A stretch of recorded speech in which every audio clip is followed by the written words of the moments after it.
নমস্কার, সবাইকে জানাই জাতীয় চিকিৎসক দিবস 2024-এর অসংখ্য শুভেচ্ছা। এই বছরের theme healing hands and caring minds, যা নির্দেশ করে সমর্পণ, সহানুভূতি এবং সহমর্মিতার মাধ্যমে একজন চিকিৎসক একজন মানুষ তথা একটি সমাজের সর্বাঙ্গীন স্বাস্থ্য সুরক্ষিত করতে পারেন। 1991 সাল থেকে এই দিনটি পালন করা হয় মহান চিকিৎসক তথা বিপ্লবী এবং পশ্চিমবঙ্গের প্রাক্তন মুখ্যমন্ত্রী ডক্টর বিধানচন্দ্র রায়ের জন্ম এবং মৃত্যু দিবস উপলক্ষে, যার পরিশ্রম এবং অক্লান্ত পরিশ্রম এবং তার অদূরদর্শিতা এবং সহমর্মিতার দ্বারা আজ জনস্বাস্থ্যে এক বিশেষ পরিবর্তন এসেছে।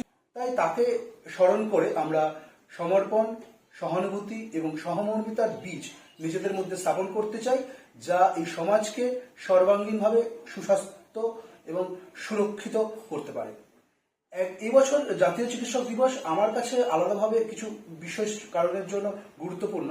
আমাদের সবার প্রিয় ডক্টর অজয় চক্রবর্তী স্যারের রিটায়ারমেন্ট, মহামারীকালে মানে কোভিডের সময় তার নেতৃত্বে যে কাজ হয়েছে এবং যার জন্য আমরা জয়লাভ করেছি, তা বিশেষ মাত্রা দিয়েছে পশ্চিমবঙ্গের জনস্বাস্থ্যকে এবং আলাদা মাত্রায় নিয়ে যেতে সাহায্য করেছে। তার সঙ্গে সদ্য প্রয়াত ডক্টর অনির্বাণ দত্ত দাদার আকস্মিক মৃত্যুতে আমরা শোকস্তব্ধ। তার আত্মার শান্তি কামনা করি এবং তার মৃত্যুর বিচার আমরা চাইছি। এবছর জাতীয় চিকিৎসক দিবসে আমার তরফ থেকে সবাইকে কিছু পরামর্শ দেব। যেমন এই যে জীবনটা মাইন্ড, বডি আর সোল, এই তিনের সঠিক সহাবস্থানে তৈরি। তাই মানসিক স্বাস্থ্যকে সবার আগে গুরুত্ব দিতে হবে।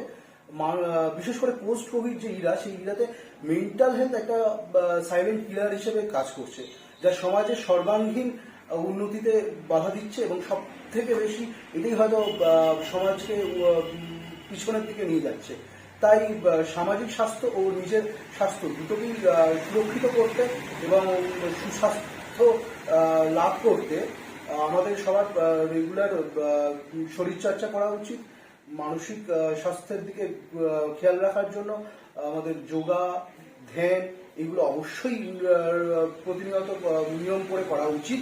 এবং যারা এই স্বাস্থ্য সম্পর্কিত বিভিন্ন কাজে নিযুক্ত, তাদেরকে বলবো নিজের আশেপাশের পরিবেশের প্রতি সমর্পিত হন, সহানুভূতিশীল হন এবং সহমর্মী হন।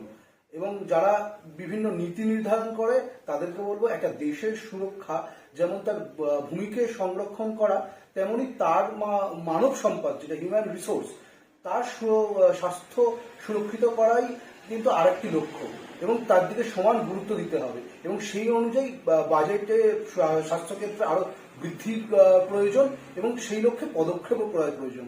তাই আমরা আশা করব এক সুস্থ সমাজের গড়ার ক্ষেত্রে নিজেদেরকে সমর্পণ করব এবং সবাই একসঙ্গে কাজ করব। নমস্কার। ওম নমো ভগবতে।